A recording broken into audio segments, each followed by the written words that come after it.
Hello folks, and welcome back to Symbols, Patterns, and Gnosis. As always, it's Jason. We're going to take a look in this video at Rudolph Steiner's predictions regarding the spirit of Ahriman. This video excerpts readings from Steiner's published lectures on what was, a century ago, the coming spirit of what Steiner called Ahriman, or the Ahrimanic influence, which has arrived and is a destructive force, not unlike what I've referred to as the ego monster or memethink infection. I have found quite a large overlap between my thinking and predictions based on symbols and patterns and what Steiner saw coming about a century ago. Now, we don't agree on everything. However, I feel it's worth presenting this lecture. So I'm presenting this excerpted talk on Ahrimanic influence juxtaposed with my video clips on Orangeman bad in order to spark some new patterns of thought you may find useful in navigating our shape-shifting and apparently rather biblical world that is going through some major changes. And we see in this image here a sculpture made by Steiner himself of the face of Ahriman. Kind of looks like Spock mixed with George Bush and Trump when he's angry. And I've been telling you for a while now, we are in a biblical event, and they are sounding the Trump Pence. Trumpets, trumpets, trumpets. Luciferian myth conceptions might cause some confusion here. Lucifer isn't a character in the Bible, but an adjective denoting light-bringing, and a tribute ascribed to Christ by the disciples and Christ himself. Peter refers to Christ as Phosphorus in the New Testament, and that's the Greek equivalent of a Lucifer. But today, Lucifer is a name for the devil, according to most folks. There's even a Netflix show, right? And Lucifer's a dude. But this is nowhere in the Jewish or Christian scripture, either canonical or apocryphal.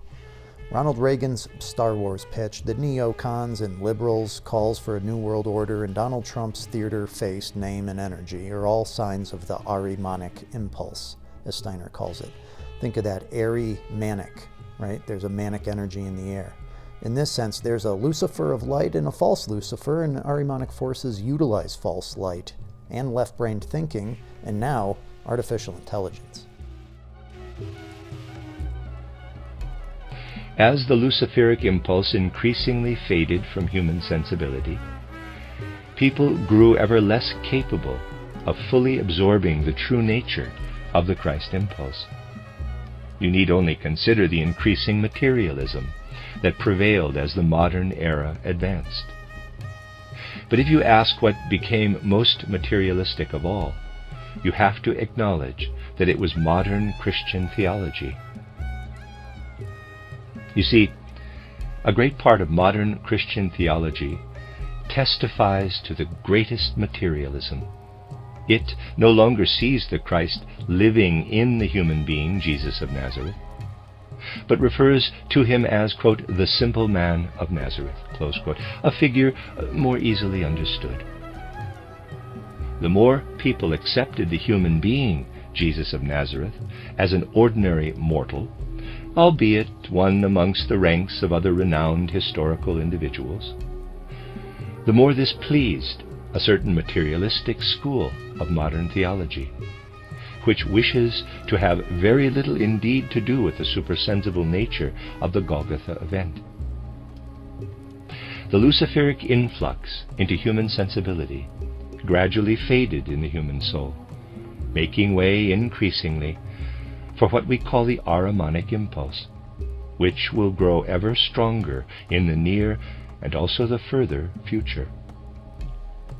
The Ahrimanic impulse derives from beings other than Christ, yet it is also a supersensible influx, and we could say a supersensible being, there is little distinction, whose influence will become especially powerful, ever more and more so, in the fifth post-Atlantean epoch.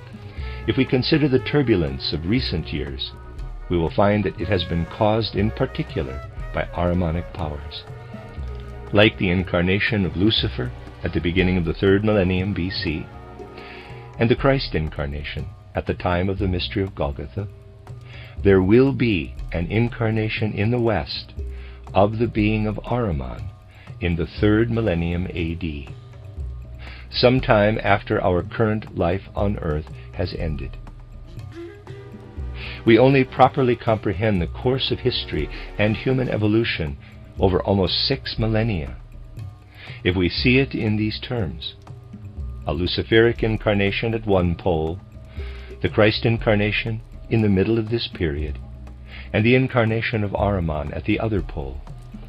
Lucifer is the power in us which stirs up all quixotic and fervent powers, all false mysticism, all that seeks to elevate us arrogantly beyond our actual capacities. In a sense, it brings our blood into chaotic disorder in order to lift us out of ourselves. Ahriman, on the other hand, is the power that makes a person prosaic, hard-headed, Philistine, that ossifies us and persuades us of the illusory truth of materialism. Basically, our human nature is the effort to maintain equilibrium between the Luciferic and the Ahrimanic power. And in modern times, the Christ impulse aids us in creating this balance or equilibrium.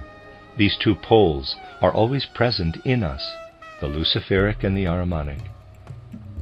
But in historical terms, we find that the Luciferic impulse predominated in certain streams of cultural evolution in the pre-Christian period and through into the early Christian centuries, whereas Ahriman has been active since the mid-15th century and is growing ever stronger until eventually an actual incarnation of Ahriman will occur within Western humanity.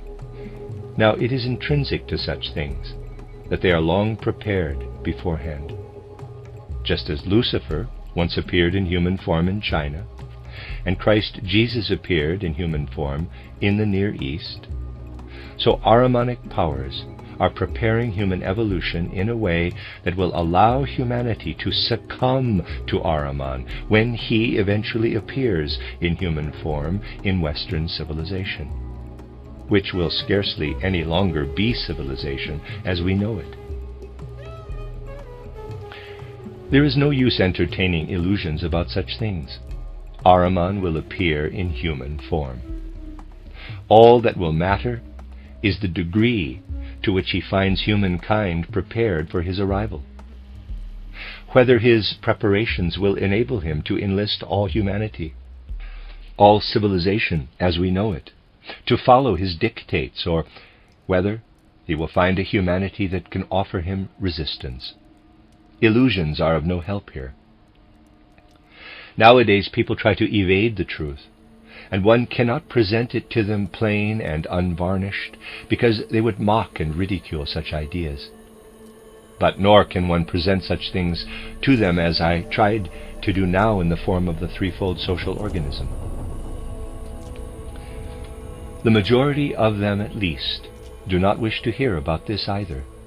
In fact, this refusal to countenance such things is one of the means that Ahrimanic powers can employ to ensure that when Ahriman appears in human form, he will have the greatest possible number of adherents on earth. This refusal to engage with the most important truths will pave the way for Ahriman to thrive in his incarnation. You see, in seeking the right stance toward what will unfold in human evolution through Ahriman, nothing will help except an open-minded perception of the powers which Ahriman employs to act upon us, as well as the powers that can arm humanity against the temptations and ensnarements of Ahrimanic powers. Today, therefore, let us cast a look, at least from various perspectives, on the kinds of things that would consolidate people's adherence to Ahriman, and which now especially the Ahrimanic powers are sending down from supersensible worlds, sending also through human sensibilities, in order to secure as great a following as possible. One such means is to obstruct people's understanding of the importance for the human being of certain prevalent types of thinking. You know that there was a huge difference between the way a person felt in relation to the whole cosmos in, say, Egyptian times, and still in Greek times, and how he felt at the beginning of the modern era, after the medieval period had ended. If you imagine an ancient Egyptian fully versed in these things, he would have known that he is not only bodily constituted of substances found here on earth, manifest in the animal, plant, and mineral kingdoms, but that his being was informed by an influx of powers that he saw above in the stars. He felt himself to be part of the whole cosmos. He felt the whole cosmos to be not only animate, but also ensouled and spiritualized.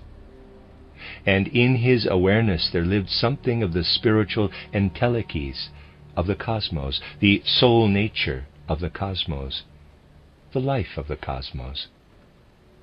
All this was lost in the course of modern human history.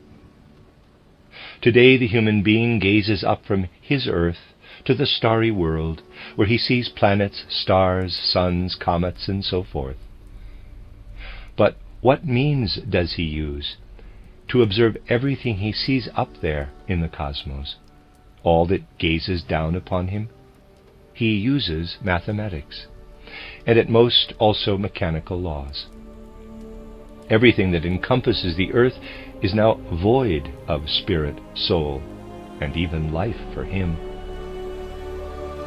The cosmos is now seen really as a great mechanical construct that can only be understood with the aid of mathematical and mechanical laws. Employing these laws, we understand it wonderfully well. This is not to say that a spiritual scientist will not fully value the achievements of Galileo, Kepler, and others. But what enters human comprehension and human awareness through the teachings of these great figures reveals the universe to be nothing but a vast mechanism. What this means for our view of reality can be seen only by someone able to trace the full scope of human nature. Astronomers and astrophysicists posit the universe as a mechanism that can be comprehended and calculated through mathematical formula, and a worldview such as this is one people can certainly credit from the moment they wake up in the morning to when they fall asleep again at night. But in the unconscious depths, people do not reach with their waking consciousness, but which belong to their existence nevertheless, and in which they live during sleep, a quite different sense of things, a different comprehension of the universe flows into the human soul. A knowledge then lives within us that we are not consciously aware of, but that lives below in the depths of our soul and configures it. A knowledge of the Spirit, of the life of the soul, of the life of the cosmos. And while people are unaware in their waking consciousness of what occurs in them, in community with the Spirit, soul, and life of the universe, from the time they fall asleep to the moment they wake up, these things nevertheless live in the soul. Much of the split in modern human beings is caused by the disharmony between the soul's experience of the universe during sleep and its avowed view of the universe in waking awareness. The whole spirit and import of anthroposophically oriented spiritual science tells you that while Galileo and Copernicus introduced into humanity a view of the universe that is grandiose and mighty, this is not an absolute truth, but just one aspect of the cosmos, one way of looking at it. It is arrogant of modern humankind to say that the Ptolemaic system is childish, that people thought like this when humanity was still in its infancy. The idea that we have now attained some kind of absolute truth through our, quote, glorious advancements, close quote, is mistaken.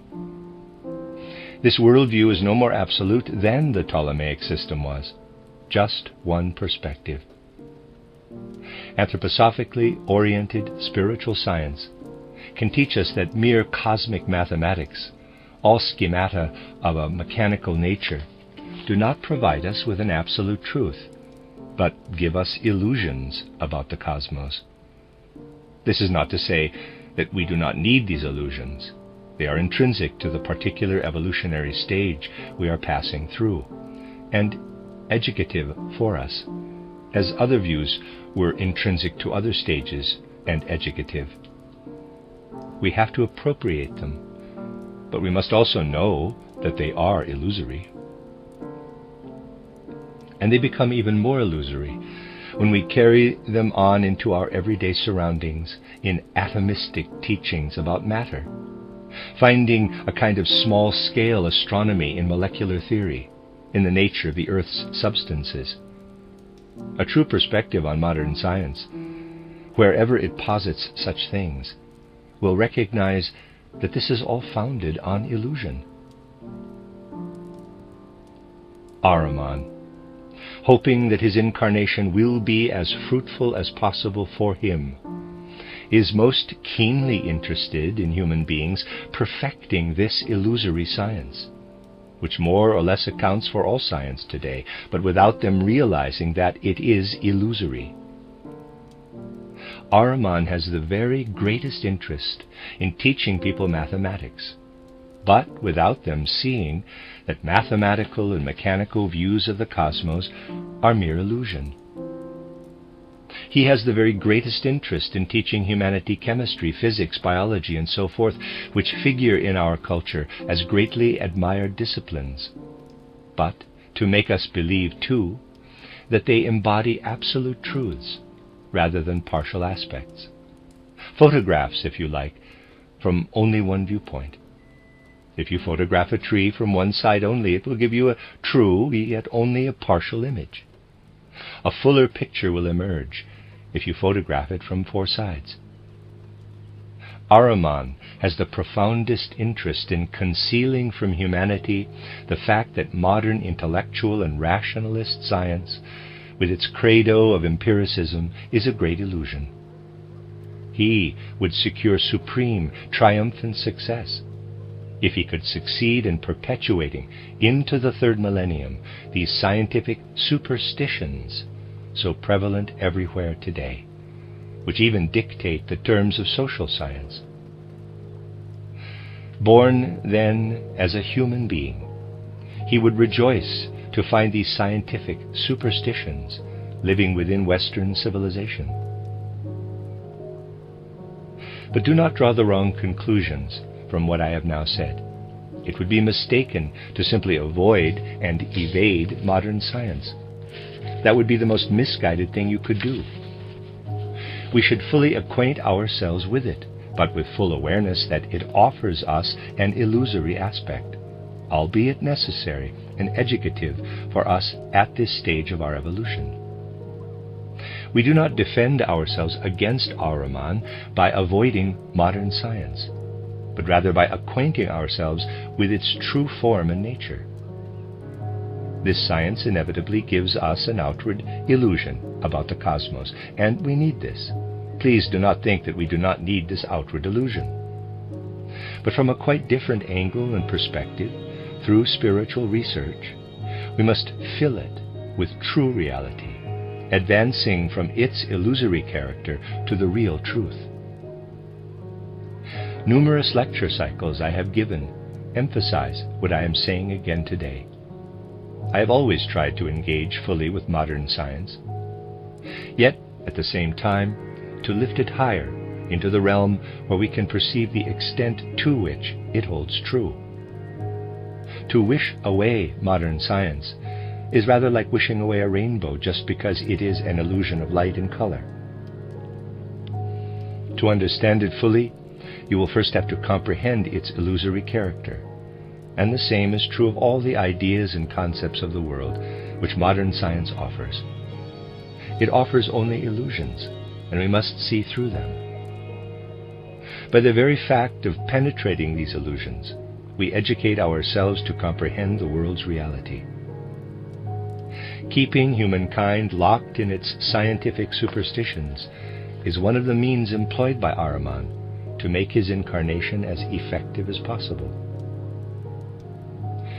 The other means, a second means, is to encourage everything that divides people today, sunders them into small cliques and groupings at odds with one another.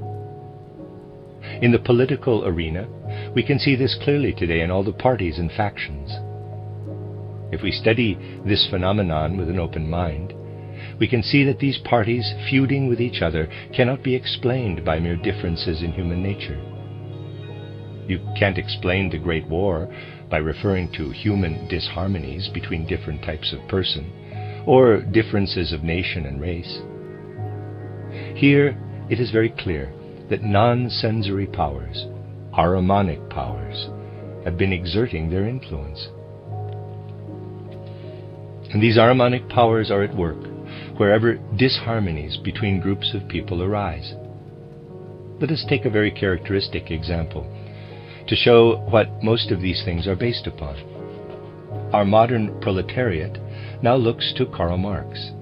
It is worth studying how the teachings of Karl Marx spread amongst the modern proletariat, and how they gave rise to a never-ending flood of Marxist literature.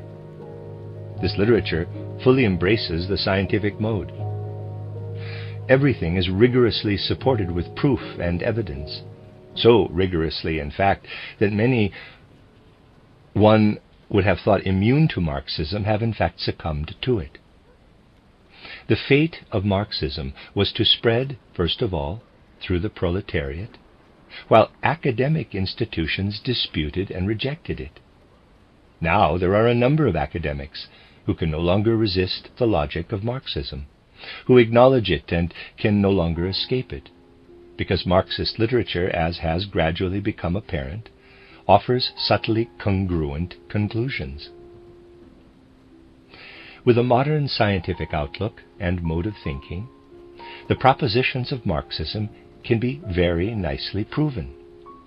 The middle classes did not have their own Karl Marx to prove the opposite, but it would have been possible. You see, just as one can prove the ideological character of law and ethics, etc., and the theory of added value, and axioms of materialistic history from a Marxist perspective, so one could equally well prove exactly the opposite about all such things. It would be perfectly possible for a bourgeois Marx to prove exactly the opposite in the same rigorous way, without any distortion or underhand aims. Such evidence would certainly stand up. And this is because modern human thinking, the modern intellect, lies in a stratum of our being that prevents it reaching down to access realities. This is why one can prove one thing and then its opposite equally well, both with an equally rigorous procedure. Today it is possible with equally valid logic to prove the truth of spiritualism on the one hand and materialism on the other. These conflicting perspectives can feud with each other with equal right, because modern intellectualism lives in an upper stratum of reality and does not plumb the depths of existence. The same applies to partisan viewpoints of all kinds. If we do not comprehend this, but simply absorb such things through our upbringing, family, through the particular conditions we live in and the politics of the day, we may honestly believe our partisan view to be well-founded, and yet we have just fallen or slipped into it, and find ourselves in conflict with people who have likewise slipped into their own partisan position. Both positions will be equally valid, and this brings chaos and confusion over humanity. The convulsions it causes will continually increase if humanity does not come to see this. And this confusion is something that Ahrimanic powers employ, again, to prepare their triumphant incarnation, driving humankind ever more strongly into something it finds so difficult to comprehend. That one thing and its very opposite can be equally proven with the same well-founded intellectual or scientific reasoning. We have to recognize that anything can be proven, that it is in this light that we should see the proofs hammered out in modern academic discourse. Only in a science, in the strict meaning of the word, the strict study of phenomena, can realities become apparent. But in no other field should one allow merely intellectual proofs to hold sway. Human knowledge and perception must be sought at a deeper level, as in the practice of anthroposophically oriented spiritual science, than in the stratum of our being where evidence and proof originates. And only then can we avoid the danger of succumbing to the Ahrimanic temptation that increasingly drags us down into these things. In our era, Ahriman also uses everything founded on genetics and inheritance to sow confusion and discord, although we have really grown beyond this now in the 5th post-Atlantean epoch. The Ahrimanic power employs all that originates in heredity to set groups of human beings at odds with each other. Everything based on differences of family, race, and nation is used by the Ahrimanic powers to sow discord. It is a fine thing to preach freedom for every race and nation, even the smallest, but adversarial powers always employ fine words to sow confusion and to achieve the things that Ahriman wishes to for his incarnation. Who is it who incites nation against nation and invokes the kinds of issues that dominate humanity today? It is Ahriman, the Ahrimanic seduction influencing people. People are so easily deceived in this domain. They do not wish to descend to the deeper strata where realities exist. Ahriman is ably preparing for his aims. Since the Reformation and Renaissance, the prevailing view of the human being in modern culture has been that of, in quotes, economic man. And rulers have been those with economic power. You can trace this clearly in history. If you go further back in history to ancient times, even to the era I spoke of as Luciferic in character, the rulers were initiates. The Egyptian pharaohs, the Babylonian rulers, the rulers of Asia were initiates. Then the era of priests emerged, of priest kings, and they were dominant, basically, until the Reformation and Renaissance. Since then, economic man holds sway, and rulers are only the agents of economic factors. We must not think that modern rulers are anything other than the agents of economic man. And all the laws that have been created, it is worth studying this carefully, are simply a consequence of what economists have thought. Not until the 19th century do we see banking ideas and bankers replacing economic factors, and only then is the whole social order created which overlays and hides all other social conditions by means, really, of the money economy. It is just a question of seeing these things clearly and tracing them in an empirical, phenomenological way. Everything I said in my second public lecture here is profoundly true. We should study all the details of these things, and if we do so, we'll discover them to be thoroughly true. Specifically, as the dominance of a mere, quote, symbol for genuine goods, close quote, emerged, a major Ahrimanic deception surfaced with it. If we do not understand that we must counter economic man and the economic order established by bankers with the legislative state and the spiritual organism of society, Ahriman will once again find in this failure of perception a substantial means to prepare the triumph of his incarnation, which is certainly underway and will arrive. These are the kinds of means Ahriman can use, drawing on a certain type of person. However, there is also another type, though often both types are present in one and the same person, who helps to smooth his triumphant progress. You see, complete errors in real life are not actually as harmful as half and quarter truths. Things completely mistaken soon become apparent, while half and quarter truths seduce people. They live with them, and these partial truths worm their way into life and have the most devastating effects. There are people who do not recognize that the worldview of Galileo and Copernicus are partial truths, do not perceive their illusory nature, or find it too arduous to engage with them at all. We have shown already how misguided this is. But there are also people today, a great many of them, who acknowledge a certain half-truth, a very important one, and refuse to recognize that it is only true within certain limits. Just as it is partial and one-sided to acknowledge the world only as Galileo and Copernicus describe it, or, more generally, in terms of academic disciplines of a materialistic kind, so it is likewise one-sided to acknowledge the world only as it is presented in the Gospels, and to refuse any other approach to truth and reality. The Gospels were, of course, given to those who lived in the first centuries of Christianity.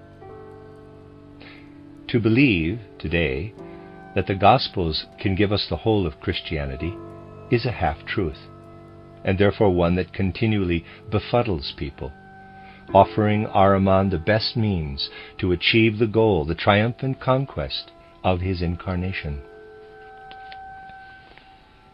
There are a great many people nowadays who believe they are speaking in Christian humility when they say that they have no need of spiritual science. In fact, this is terrible arrogance. The simplicity and plain speaking of the Gospels, they say, leads them to the eternal truths humankind needs. It is usually actually real arrogance that comes to expression in such seeming humility, and this proves very useful to Ahriman in the way I have suggested. Please do not forget what I said at the start of today's reflections, that at the time when the Gospels were written, people's thinking, feeling, and vision, their whole way of seeing things, was imbued with a Luciferic quality.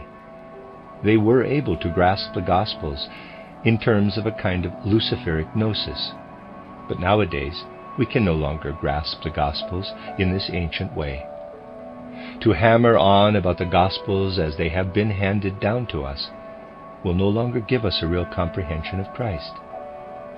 A true view of Christ is in fact nowhere less forthcoming than in the diverse religious confessions.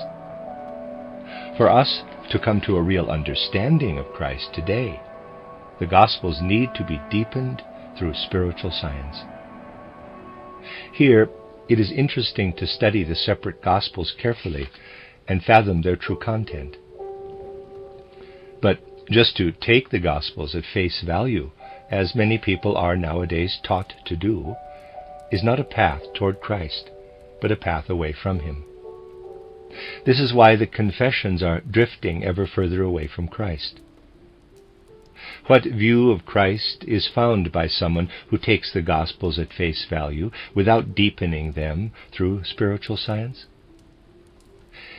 If he does really study the Gospels, he will ultimately arrive at a form of Christ, but one that falls far short of the reality to which only spiritual science can lead us. The Gospels as they are lead to a correct view of Christ in a sense, yet this is only a kind of hallucination, a picture or vision if you like, albeit a real inner one, but no more than a picture. We do not find Christ's reality by this means. And this is precisely the reason why modern theology has become so materialistic. Those who study the Gospels merely as theology arrive at the view that what can be gained from them is more or less the same as the conclusion they draw from Paul's Damascene experience. Wishing to establish Christianity, yet in fact undermining it, they state that Paul was sick, mentally ill, and this was why he had his vision at Damascus. The Gospels alone only enable us to form an hallucination, a vision. Through them we can gain an inwardly true picture, but not the reality of Christ. To reach the real Christ, we have to fathom everything that we can today gain from spirit knowledge of the world. This is why those who reject any kind of true spiritual knowledge and perception, and in their sectarian confessions hammer on the truth of the Gospels alone, are already forming the beginnings of a flock for Ahriman, when he appears in human form within modern civilization. They reject all spiritual exertions that lead to detailed and tangible perception, and their circles will therefore produce hosts of adherents to Ahriman's cause. These things are developing and are at work amongst modern humanity. Someone who speaks to humankind today, whether of social questions or other matters, with knowledge of initiation science, is speaking in this context and addressing this situation. He knows where the adversarial powers are at work, that they dwell above all in the supersensible realm, and that human beings, poor souls, are succumbing to them, are being led astray. His appeal to humanity will therefore be this: let us try to free ourselves from the grave temptations that seek to enlist us in establishing and consolidating the triumph of Ahriman. There are many who feel something along these lines, but there is not yet enough courage to fully engage, as anthroposophic spiritual science must, with Christ and the historical impulses of Lucifer and Ahriman in the thorough way that is needed. People sense the need for this, but they hold back from going far enough. Where today can we find recognition of the need to penetrate worldly, materialistic science and its Ahrimanic character with the Christ impulse? And on the other hand, to illumine the Gospels through spiritual scientific insights. How many people are really working to do both the one and the other through true spiritual scientific endeavors? Yet humanity will only gain the right stance toward Ahriman's earthly incarnation by comprehending these things. At the same time, finding the courage, will, and energy to shine the Spirit into worldly science and to illumine the Gospels with this same Spirit. Otherwise, only half-truths will emerge. Think, for instance, of an enlightened figure such as Cardinal Neumann, who had clear vision of modern religious developments. When he was invested as cardinal in Rome, he openly stated in his address that to survive into the future, Christian Catholic teachings would need a new revelation. But we do not need a new revelation, for the age of revelations in the old sense has passed. Instead, we need a new science that is illumined by the Spirit.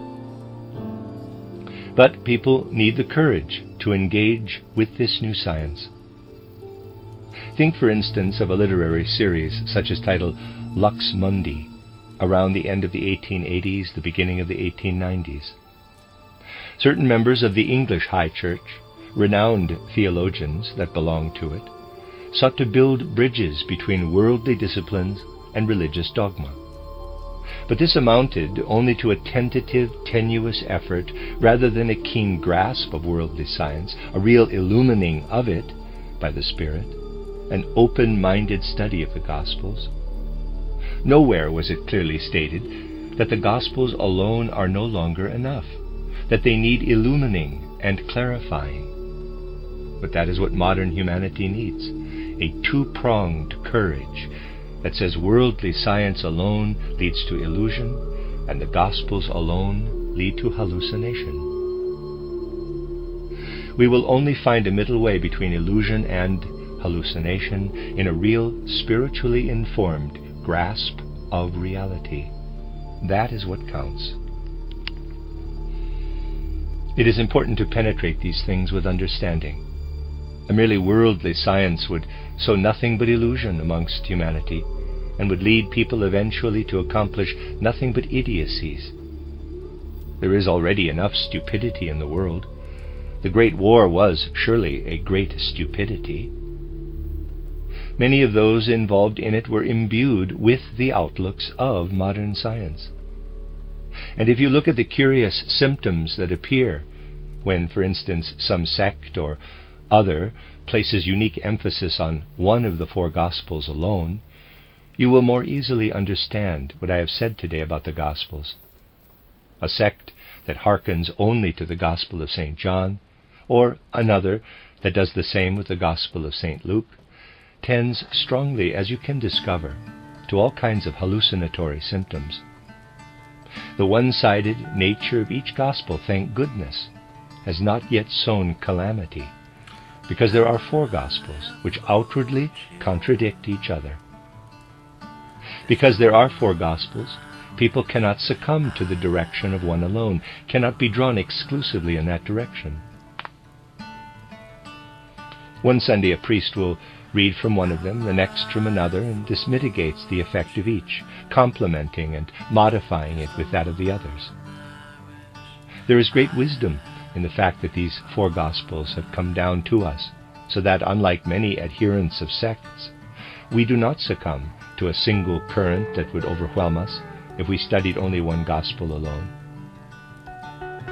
If we allow only one of the Gospels to work upon us, it becomes especially evident that this will ultimately lead to hallucinatory symptoms. Yes, we have to shed a good deal of our subjective inclinations, a good deal of what we feel naturally drawn to, which we consider to be pious or clever.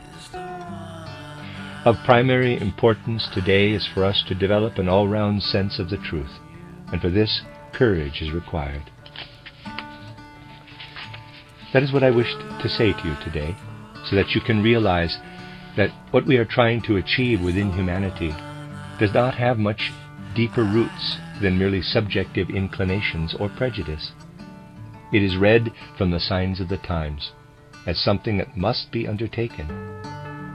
It has been a relatively long time since we met together here, and I was very concerned today to say what I now have. I hope that we will have a further opportunity to speak about such things again in the not-too-distant future.